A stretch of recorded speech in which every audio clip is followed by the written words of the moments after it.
اس video میں ہم پڑھیں گے فائنائٹ وربس کے متعلق۔ ورب کہتے ہیں ایکشن ورڈ کو، یعنی جس کی مدد سے کسی عمل کے متعلق پتہ چلے۔ کسی بھی کلوز یا جملے کا سب سے مین یعنی اہم ورب جو ہوتا ہے وہ فائنائٹ ورب کہلایا جاتا ہے۔ مثال کے طور پر اس جملے کو دیکھتے ہیں، He ate an apple، یعنی اس نے ایک سیب کھایا۔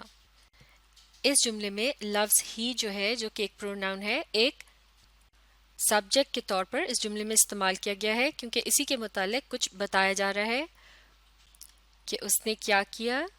He ate یعنی اس نے کھایا۔ اب یہاں لفظ ate جو ہے یہ کیا ہے؟ یہ وہ عمل ہے جو سبجیکٹ نے کیا، لہٰذا یہ کہلایا جائے گا۔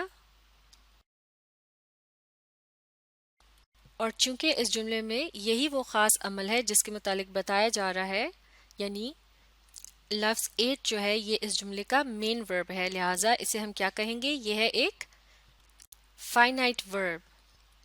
اور اس جملے میں لفظ ایپل جو ہے یہ وہ چیز ہے کہ جس پر عمل کیا گیا، لہٰذا یہ ہے اس جملے کا آبجیکٹ۔ تو چونکہ لفظ ایٹ جو ہے یہ اس جملے کا مین ورب ہے، اس لیے ہم اس کے متعلق یوں بھی کہہ سکتے ہیں کہ یہ اس جملے کے سبجیکٹ کے ساتھ اہم تعلق رکھتا ہے، کیونکہ یہ وہ عمل ہے جو کہ سبجیکٹ نے کیا ہے۔ اور اس کے علاوہ لفظ ایٹ جو ہے اس کی مدد سے سبجیکٹ اور آبجیکٹ کے آپس کے تعلق کا بھی پتہ چل رہا ہے، یعنی سبجیکٹ نے آبجیکٹ کے ساتھ کیا کیا۔ تو اس طرح سے فائنائٹ ورب کا سبجیکٹ کے ساتھ خاص تعلق ہوتا ہے۔ اب ایک اور اگزامپل دیکھتے ہیں، They painted their room، یعنی انہوں نے اپنے کمرے کو رنگ کیا۔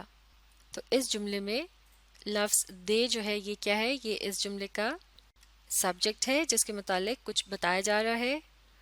دے کا لفظ جو ہے ایک سے زیادہ لوگوں کے متعلق بات کرنے کے لیے استعمال کیا جاتا ہے، اور یہ ایک پروناؤن ہے۔ اور لفظ پینٹڈ یعنی رنگ کیا، یہ ہے وہ عمل جسے کچھ لوگوں نے مل کر کیا۔ اور اس کے علاوہ اس چیز کا بھی ذکر اس جملے کے اندر ہے جسے پینٹ کیا گیا، جو کہ ہے روم، لہٰذا یہ ہے آبجیکٹ۔ اگر اس جملے میں سے لفظ پینٹڈ کو نکال دیا جائے تو ہمارے پاس رہ جائے گا دیر روم، جو کہ ایک بالکل ہی نامکمل جملہ ہوگا جس سے کوئی بات بھی سمجھ میں نہیں آتی۔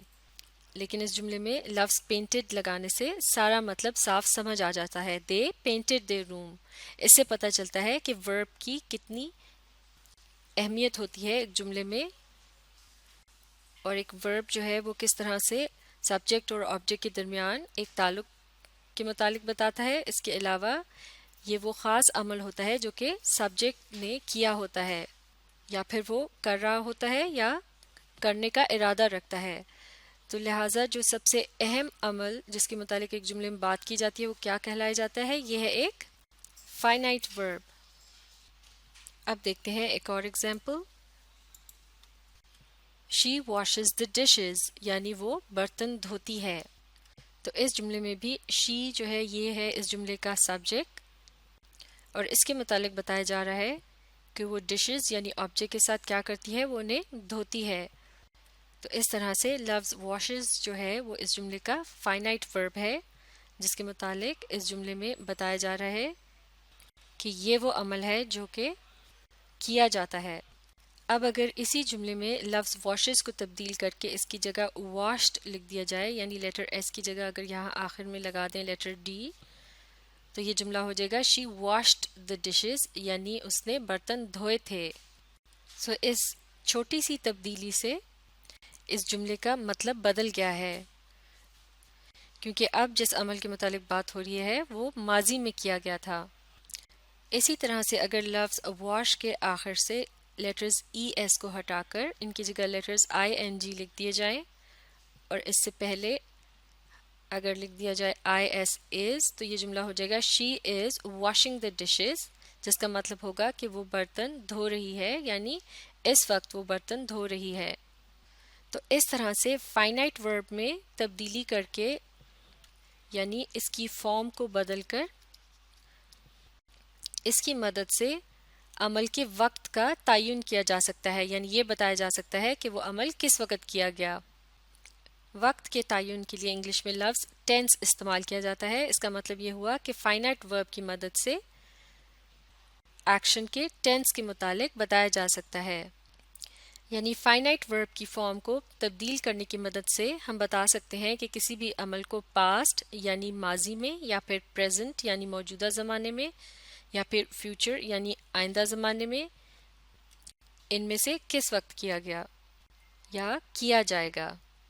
اور چونکہ یہ تمام انفارمیشن فائنائٹ ورب کی مدد سے ملتی ہے سبجیکٹ کے لیے یا پھر سبجیکٹ کے متعلق، لہٰذا فائنائٹ ورب کا سبجیکٹ کے ساتھ خاص تعلق ہوتا ہے۔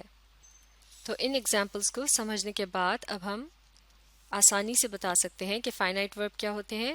Finite verbs are those verbs that have a definite relation with a subject, یعنی فائنائٹ وربس ایسے وربس ہوتے ہیں جن کا ایک جملے کے اندر سبجیکٹ کے ساتھ خاص تعلق ہوتا ہے۔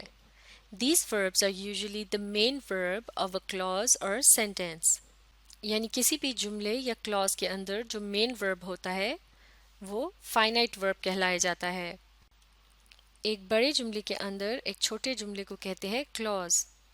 تو آسان الفاظ میں ہم کہہ سکتے ہیں کہ جب کسی بھی جگہ، شخص یا چیز کے متعلق یا اس کے عمل کے متعلق کچھ بتایا جا رہا ہوتا ہے تو اس عمل کو بیان کرنے کے لیے جس لفظ کا استعمال کیا جاتا ہے وہی فائنائٹ ورب کہلایا جاتا ہے۔ تو یہ تھی فائنائٹ وربس کی پہچان۔ اسے اچھی طرح سے سمجھنے کے لیے آپ اس ویڈیو کو ری پلے کیجیے اور اس کے ساتھ ساتھ پڑھنے اور سمجھنے کی کوشش جاری رکھیے۔ اس کے علاوہ آپ اخبار اور کتابوں میں سے فائنائٹ وربس کو تلاش کر کے انہیں لکھنے کی مشق بھی کیجیے۔